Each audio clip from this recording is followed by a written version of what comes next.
नगर सोलापूर महामार्गावर जिल्हा परिषद आरोग्य सेवकाचा अपघातात मृत्यू.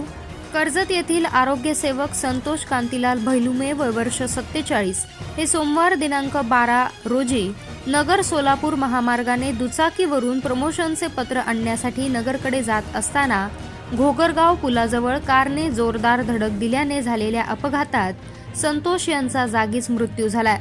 संतोष भैलुमे हे जिल्हा परिषदेच्या आरोग्य विभागामध्ये आरोग्य सेवक म्हणून बनपिंपरी प्राथमिक आरोग्य केंद्रात पदोन्नती मिळाली म्हणून ते जिल्हा परिषद अहिल्यानगर येथे पत्र आणण्यासाठी नगर सोलापूर महामार्गावरून जात असताना घोगरगाव गावाजवळ असणाऱ्या पुलाजवळ पाठीमागून भरधाव वेगानं आलेल्या कारने जोरदार धडक दिल्याने अपघातात त्यांचा मृत्यू झालाय. या प्रकरणी श्रीगोंदा पोलीस स्टेशनमध्ये अतुल कांतीलाल भैलुमे यांच्या फिर्यादीवरून गुन्हा दाखल करण्यात आलाय. अधिक तपास पोलीस करत आहेत.